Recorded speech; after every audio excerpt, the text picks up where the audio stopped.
Hello, everyone, and welcome to the Stephen King Cast, one man's musings on the works of Stephen King. Each week, I will review one entry in the bibliography of Stephen King in the chronological order of publication. And this week, I am continuing my examination of all of the televised works of Stephen King that I never got around to on the first go-around of the podcast. And I'm still sticking with the adaptation of Mr. Mercedes, brought to you by David E. Kelly and Jack Bender. So this episode will focus on the first 5 episodes of the third season of Mr. Mercedes, which is pulling from the second book in the Mercedes trilogy, Finders Keepers. So first of all, I just want to welcome everyone and welcome back to you if you are a quasi long-time listener or the longest of long-time listeners, and welcome to anyone who is listening to this for the first time. I hope that you get something out of this episode. So what I'm going to do, I'm going to just jump right into it. So in discussing the third season of this show, I'm very interested to see how this season plays out. The plot of this season involves the plot of Finders Keepers, the second book in the trilogy, which is largely free of the overall conflict between Bill and Brady. It allows time to pass between the events of the first and third book, and without the looming threat of the supernaturally gifted Brady as a villain. I'm very curious to see if this will just remain as it was in the books, a fairly standalone story about our characters trying to solve crimes surrounding a novel. So let me get right into it. I'm going to read the Wikipedia summary from episode 1 and then discuss it, and then move on to the next episode and so on for the first 5 episodes. And then next episode of this podcast will focus on episodes 6 through 10. So, episode 1 from Wikipedia. 2 men break into the house of John Rothstein, a famous author. Morris Bellamy, one of the robbers and a volatile fan of Rothstein's work, deride the ending he wrote for the most famous character, and Rothstein distracts him long enough to grab a gun and kill Bellamy's accomplice. Bellamy kills him and takes his money and several manuscripts, crashing his car as he escapes and winding up in the hospital. Hodges, a big fan of Rothstein, is devastated by the news of his death. He learns that Lou's case for killing Brady has gone to trial, and he tries to convince her to plead insanity while her attorney, Roland Finkelstein, tries to get her charges dropped. Teenager Pete Saubers discovers Bellamy's crashed car while walking his dog and takes the money and manuscripts. Bellamy returns to find the car empty and assumes the man who took him to the hospital stole it, tracking him down and killing him. So my thoughts, we meet our 2 robbers who discuss the Mr. Mercedes killings from which they were spared. They discuss God and the belief that God has spared them. We learn that they are attempting to break into the house of John Rothstein, famous critically celebrated American author, under the cover of rain and darkness.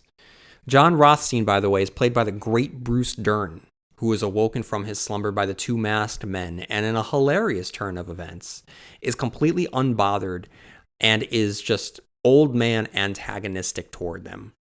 On his deathbed, he celebrates the successes of his life and actually encourages them to kill him to give his celebrated life a proper ending.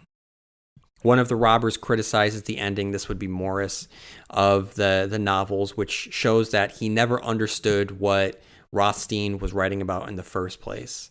And after his accomplice is able to break into the safe, they discover money and an unpublished manuscript that continued the exploration of the fictional character Jimmy Gold.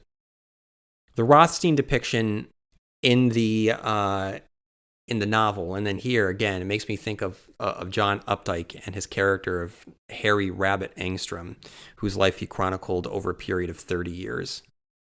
The distraction of the discovery allows Rothstein to get the jump on them, and he shoots one of the assailants before being shot by the second in rash instinct. He panics, now way in over his head, flees too quickly, crashes the car in the process. All in all, this is a killer opening. And if you wonder how it's going to tie into our boy Bill, you don't have to wait too long. As we see Bill making his way to the courthouse where Lou's case is being determined if it should go to trial. If you remember, Lou had killed Brady in the previous season finale. Bill is greeted by Lou's lawyer, played by Brett Gelman, whose lawyer doesn't care if the case goes to trial, knowing that the public's support will be on their side, but the judge is not pleased with the circumstances that are being presented before him. At the crash site, it turns out that our murderer has survived and extricates himself from the wreckage of the car. In a twist of fate, though he's alive and he's escaped from the scene of the crime, he physically cannot reach the treasures that he's sold his soul for due to the car's mangled frame. Bill, Brett Gelman's character, Roland Finkelstein, and Lou discuss her next steps. And then we catch up with Holly, Jerome, and Montez. And Bill confronts Montez on the fact that his office is protecting Lou for what Bill sees as a favor to society, and guilts him with the fact that she only did that because he and Montez had wound her up so much. Meeting with Brady, putting her on the stand. She wouldn't be in jail if she hadn't been placed in that situation in the first place. Montez then informs Bill that Rothstein is dead. Bill takes the news very hard, which is interesting here. It's a wonderful exploration of the role that the author plays in the life of their audience and the relationship that the reader has with the creator and their creation. Clearly, as the podcast host of a show called the Stephen King Cast, I'm very interested in how Bill reacts to all of this and how it's going to play out. David E. Kelley and Jack Bender could have just had finders keepers get involved as a private detective firm as it happens in the books, but instead they tried to make it personal for Bill. And Morris, the murderer, stumbles out of the woods bloodied and broken. It's a horrifying sight, and it makes you wonder what you would do in that situation. Would you stop for the horrifying form to help them out, or just keep driving? I've seen too many horror movies to stop. I would call authorities, but stop? I don't think that I would. But humanity comes through for the murderer here, and he's rescued by a good Samaritan, Stan. We then meet Pete Saubers, a teenager living in an unhappy home, who, when talking to his dog Boogers and taking him for a walk, he comes across the mangled car and treasures within. Back at Finders Keepers, Jerome and Holly discuss Bill's mourning of Rothstein, and Holly talks about how Irish people feel about their authors. It's a pretty funny observation. Bill processes this information with Ida, who understands that it's not just about the loss of the author, but that one's own mortality is wrapped up in the death as well. Bill, having started reading Rothstein at the age of 15, must contend that he's much closer to the end of his life than he is to the boy when he first began reading him. He also admits that he moved here specifically because of Rothstein and wanted to be a part of the American dream dreamt up by his novels. It's really interesting what they're doing here, because it's not just about the crime and the death of a celebrated author. David Kelley and Jack Bender are exploring the impact of the author and the meaningfulness on the everyday life that an author provides to their readers. Bill's reaction to Rothstein is a premonition for what we will all go through one day. I'm talking to you as fans of a show called the Stephen King Cast, and I don't want to continue thinking about that. And it's here at his dinner table that Bill pledges to find his killer. At Pete's house, we get more of the unhappiness that we saw before as his father extends his black cloud over the dinner table. Pete tries to push back on his father, but the father is unable to do anything other than wallow in his trauma, which is related to the Mr. Mercedes murder spree, which kicked off the first season. At the office, Bill throws one of Rothstein's books at Jerome to read it for information, and they get into a quick debate around the writing stylings of Rothstein versus the more declarative, simple, syntactical structure of Hemingway. Morris returns to the scene of the car crash to find the money and the manuscripts missing. He scans the area to see what he can discover. He stops off at the business of the man who saved his life, Stan. He repays the man by accusing him of taking the money. The man realizes that Morris is the one that had killed Rothstein. It goes poorly for Morris this time, as much as it did last time. When he pulls the gun on Stan, Stan responds by throwing something at him, which causes the gun to go off, killing him in the process. What's interesting is comparing Morris as the show's villain, or the criminal focus, whatever you want to say, rather than what Brady was. Brady had been a remorseless sociopathic monster walking around in human form. In contrast, Morris is a out of his depth, in over his head, bumbling criminal whose bad decisions create even more bad decisions. Most notably, he is defined by his desperation. He's a desperate animal, and the further he gets himself into this mess, the more extreme lengths that he's willing to go to pursue what he's killed to obtain, which makes him unpredictable and very, very dangerous. Episode 2, the Wikipedia entry.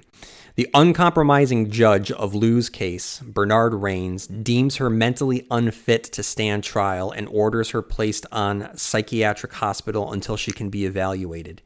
Bellamy positions the man's body in his car to make him look like Rothstein's killer, although Montez, tipped off anonymously by Pete, examines the body and determines the man died by being shot instead of a car crash. Pete buys a pair of expensive sneakers with Rothstein's money, and his depressed and short-tempered father, Tom, a disabled survivor of the Mercedes killings, discovers them and suspects foul play. Pete hides the manuscripts on his wall after Tom nearly discovers them.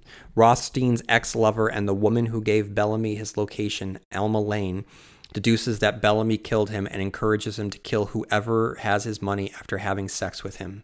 Lou has a hallucination of Brady in her room at the hospital. Thoughts?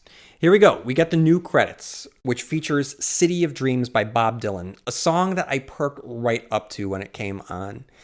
It's not one of Dylan's more prominent songs, but it's one that put a smile on my face.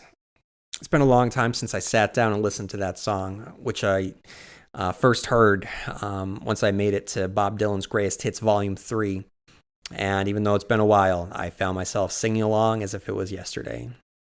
It also just happens to be the latest in a series of dad rock, classic rock tracks that have made up this soundtrack across the first 2 seasons, which has included Jackson Browne, Black Eyed Keys, The Animals, and more.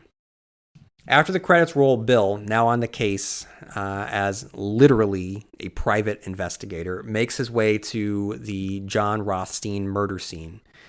Immediately, I appreciate what the show gives us here, which is Bill's detective prowess. He's able to put together the shot sequence that took place the night of the murder. Now, remember that I had issues with Bill as he is portrayed in the books as a detective. He's also able to determine that the robbers may have run off with unpublished Rothstein material. Back at the Morris homestead, he's watching old footage of his murder victim. And this is a question for all of you who are listening to this that have watched the 3rd season of Mr. Mercedes. Maybe I'm looking into this too much, but is Bruce Dern giving us a little bit of Stephen King vibes in his cadence and the way he's talking, or is that just Bruce Dern? I can't quite tell. Maybe I'm looking too much into this, but just let me know by writing into StephenKingcast@yahoo.com. Anyway, Morris immediately gets into an argument with his girlfriend, Danielle. Back at Finders Keepers, the generation divide between Bill and Jerome leads to Bill's disbelief that Jerome could find Rothstein's writing as simply pretty good. Holy shit, back at Pete's home, things go even further downhill. Pete's father at this point absolutely sucks, and you can't help but feel for Pete. The only mode that this man exists in is misery and hate. And it's a fascinating, bubbling cauldron of dysfunction. Pete, by all accounts, seems like a good kid who is patient and tiptoes around his dad as best he can. But the dad is always looking for an excuse to let loose his rage and his blame. And the poor mom is at the center of it. Neither a pushover, but not yet ready to give up on her husband. You just feel bad. You just feel bad for this family. In the judge's chambers, Bill has a confrontation with Judge Rains, who, by the way, is absolutely killing it. I love this character. He's sassy, crude, and rocks a bow tie and cigars. He's so much fun to watch as the king of his little kingdom, which is challenged by our gallant roguish knight who doesn't care about etiquette. Bill equates being held in contempt with straight up threatening the judge by telling him, "We're about to take an inventory of your teeth as we pick them off the floor." Awesome. The judge isn't fazed, and the showdown commences. The acerbic judge clashing with a hot-headed challenger isn't anything new to David E. Kelley's world. So actually, now that I bring it up, I realize that I haven't talked about the second half of last season and now what we find ourselves to be in with the courtroom proceedings, something that is firmly in David E. Kelley's wheelhouse. So David E. Kelley, the creator of this show, the showrunner, was a lawyer once upon a time and quickly established his bona fides by becoming one of the more prominent creative voices on LA Law, and then was the creator and driving force behind Picket Fences, which was notable, among many things, by having the ongoing courtroom battles between stern, exacerbated Judge Harry Bone, played by Glenn Bateman himself, Ray Walston, and showboating lawyer Fivish Finkel. From there, he continued to wring as much drama from the courtroom as efficiently as King does with horror with The Practice, Boston Legal, and maybe most notable in pop culture, Ally McBeal. So I bring the courtroom so prominently to this show because it provides the showrunner an opportunity to play to his strength and infuse the drama with legal conflict from the master of his craft. Truly, there isn't anyone better at this than David Kelley, and I'm very excited to see what we get here. Finkelstein explains to Bill that their best bet is with their ornery judge, who understands that the public wants to put Hartsfield in the past and will view Lou as a hero. While taking boogers for a walk, Pete finds the dead body of Stan in the wrecked car. Morris then visits Alma, the brains of the operation, who had put him on the case of looking for the manuscripts in the first place. Back at Finders Keepers, Bill presses Jerome about the book, and Jerome shares his honesty. He finds too much anger behind the man who wrote the novels and shares his criticism that the stories could breed too much melancholy in the teenage boys that read them. He gives Bill the origin story Bill never knew he had by informing him that he believes that if young Bill hadn't read these books, then they may not have stoked the anger that has come to consume him throughout his life. And it creates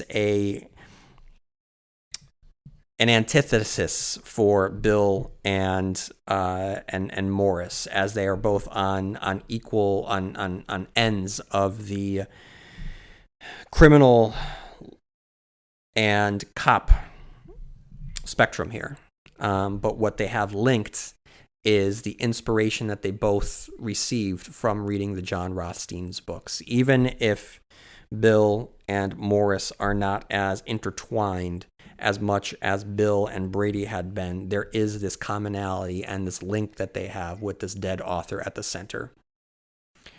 Now, for Bill, in this scene, he was just trying to share his passion and a piece of himself with someone he cares about, and he didn't expect this. And you can't help but feel bad for Bill here. For a big, burly, guarded guy like him to want to share himself and something he cares so deeply about, something so fundamentally a part of himself, to not only be rejected but criticized with this level of disdain and judgment, you can't help but feel bad. It's a big, okay, boomer moment. To have a foundational stone of your personality rejected and criticized by someone that you care so much about with such disdain has just got to hurt. In the prison, there's a haunting scene where Lou explains that Finkelstein needs to get her out of there because he talks to her in there. The ghost of Brady Hartsfield looms over this story. That night, over drinks, Bill and Ida take turns quizzing each other on Rothstein trivia. And there may be a Dark Tower Easter egg here. One question was, what's the name of Jimmy Gould's first love? And Ida responds, Susan. This very well could be a reference to Roland Deschain's first love, or it could be a coincidence. And Ida speaks to the immortality that comes from the enduring qualities of the characters in the books themselves and how the author lives on in the hearts of the reader. That night, in the Saubers household, Pete's dad tries to make amends. He apologizes for being lost in his misery and admits to being a terrible father since Brady had run him down at the job fair. After a disastrous encounter with Judge Raines, Finkelstein informs the Finders Keepers crew that Lou's mental status is beginning to deteriorate, and the next day, Bill uses the opportunity to stick it to the judge by speaking to the power of the people, throws in a voting comment to shake up the judge and drum up more support for Lou. Raines retaliates by blocking Finkelstein from using self-defense as an argument. He then transfers Lou to a mental facility, all out of petty backlash because of his frail little ego being hurt because of the professionals in the room wanting to do their jobs rather than bow down to his demands. As both the defendant and the prosecutor object to this, Raines mocks them and is blatant about where this decision is coming from because they hadn't followed his orders in reaching a plea deal. Holly, who has first-hand experience with these types of facilities, explains to Bill and Jerome the horrors that await Lou. She has no idea, though, as the episode concludes with Lou being taken to her new home, and as the ice cream truck music plays, she turns to find that she's sharing a cell with the ghost of the man she murdered. Episode 3. Alma begins to map out the area surrounding the crash and determines that a passerby could not have seen it from the road, so it had to be a local walking through the woods that took the money. Bellamy's girlfriend Danielle catches him having sex with Alma, and he tries to get her to stay with him by stating that Alma had been grooming him since he was 13. She goes to Alma's house to confront her and notices the map on the wall, realizing that she has something to do with Rothstein's murder, and Alma kills her and hides the body. Pete and Hodges separately go to a bookstore owned by Andrew Halliday, a criminal associate of Bellamy's, and inquire about Rothstein. Halliday shows Bellamy video footage of both of them. Jerome pulls files on Rothstein from a library, and he and Hodges discover a file of past affairs Rothstein kept, one of them being Ida, who admits to Lou that she loved Rothstein. Despite hallucinating during her competency exam, Lou passes. Thoughts? Morris's home life continues to deteriorate as the sins of his actions start to affect his relationship. Danielle follows Morris to Alma's place and catches them in the act. Later, Morris explains how Alma groomed him as a child and then has been forcing him into sex since he was 13. Danielle later confronts Alma and is murdered when she gets a little too bold in making threats when she discovers that there are maps and information about the Rothstein murder and the car crash. All of this is new to the story, by the way. Morris was a more veteran criminal, one who had been in prison for decades with the manuscript buried in a trunk that later became Pete's backyard. So this is all new, and I'm interested to see how this all plays out. Meanwhile, with Pete, he's roughed up by bullies on the way to school, but he stops them by brandishing the gun that he had taken from the crash site. This poor kid is going to get himself into deep trouble. He wades deeper into trouble when he enters Andrew Halliday's bookstore, the owner of the secondhand bookstore, and he begins asking about the kind of money that can be made with first print editions of the Rothstein story. Like blood in the water, the shark-like book dealer begins to swim around the teen, who doesn't realize the deep and dangerous waters that he's found himself swimming. Andrew immediately contacts Morris to give him the heads up. At Ohio State, Jerome faces the microaggression, or just straight-up racism, as the librarian does not believe that he attends Harvard. Jarrell Jerome, the actor playing Jerome, plays this wonderfully. He's quiet, he's restrained, he doesn't give in to the frustration that he no doubt feels. He simply proves himself by showing her his ID. He manages to discover that Ida was once in a relationship with Rothstein. Bill gives her a heads up about the photos and then takes her out to a pub. Their relationship, which I remind you was a show invention, is so cute and a highlight to this show. He gets on the microphone and he sings an Irish song, but informs the bar first that he's going to do it. It's just so amazing how commanding he is in any room he's in, telling the patrons that they're just going to have to endure it.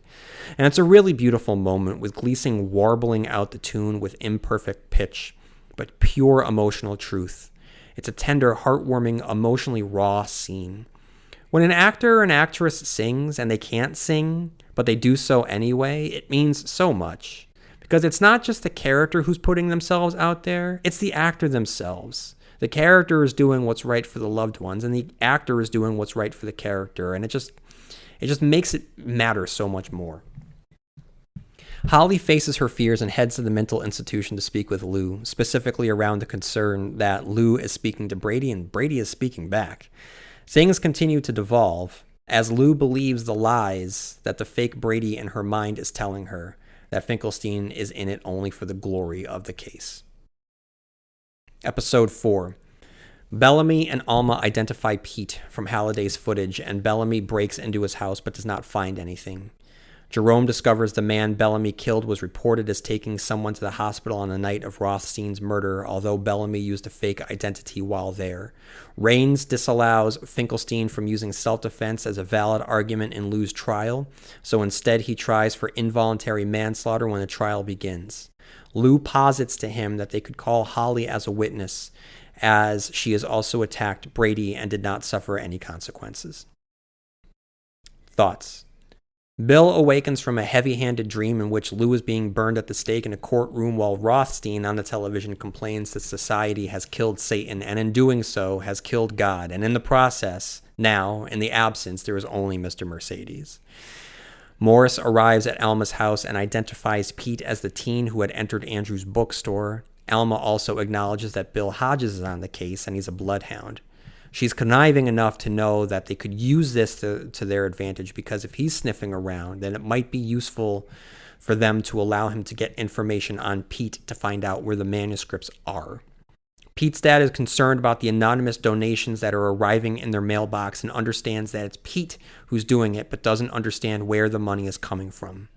In Judge Raines' chambers, he confirms that Lou has been found competent to stand trial and once again states that the defense cannot argue self-defense. Lou tells the judge what she thinks of him, and he's unfazed. But knowing his reaction, I wouldn't be surprised if he strikes back at an inopportune time for Lou and her defense team. When the room is cleared, Bill speaks to Lou and implores her to let Brady go. To lighten the mood, David E. Kelly gives us a fun scene with Bill and Holly in the car. She notices her dress and perfume, and she tells him that as her employer, he can't talk about her like that. It's a fun little scene with a bullish rogue, rough around the edges, no-nonsense, old-school cop, and a too literal learning the rules of society Holly. In a little bit of a twist, it's revealed that Ida was Morris's teacher and the one who turned him on to Rothstein in the first place. Morris and Alma continue to conspire about what to do about Pete's family. Alma sows the seeds of doubt with Morris regarding Danielle's disappearance in order to divert blame from her murder. On the most awkward date imaginable, Roland and Holly talk about the case, and she nervously asks if it's a date. I really don't want Holly to get hurt here. Around the fire pit, Ida and Bill have a theological discussion based on the canon of Western literature, interpretation of Dante, and Bill's equivalency of Dante's depiction of Satan being an empty space that causes suffering. Alma and Morris wait for the Saubers household to empty out for Morris to sneak in. As Morris checks it out, he finds a growling boogers, and I immediately start to worry. This show has not been kindly to dogs in the past, and I hope they don't continue the trend of the villain killing the dog. The court case proceeds with the courtroom packed full of victims from Brady's initial rampage. Both lawyers give their opening arguments, journalists report, and the town is abuzz. When the day concludes, Roland and Lou confer, and Lou isn't doing well. She pitches an idea to get Holly on the stand to generate sympathy from the jury because Holly had done everything that Lou had done, except it wasn't premeditated. However, though it may seem like a good idea, Lou seems possessed, manic and slightly evil, culminating in a serenade of Holly Holy by Neil Diamond. Episode 5, Wikipedia. The district attorney representing the state calls Hodges to the stand during Lou's trial, where she gets him to admit that he does not disapprove of her killing of Brady.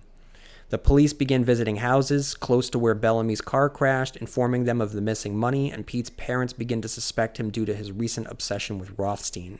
Alma innocently converses with Pete's mother, Marjorie, suspecting that she's upset about something, while Bellamy crosses paths with Hodges in court and gains his sympathy by mentioning that he is a survivor of the Mercedes killing.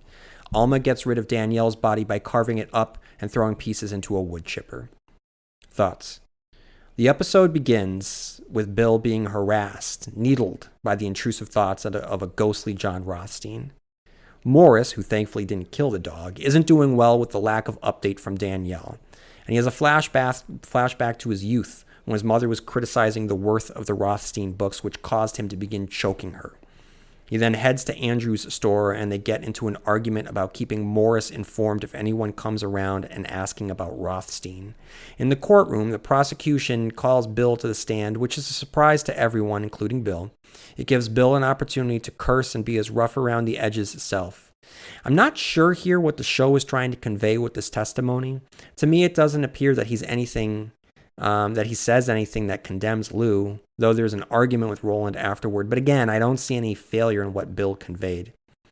In the classroom, Ida, who is Pete's teacher, keeps him behind to engage in a Rothstein conversation about Peter's most recent paper and the infamous Jimmy Gold trilogy.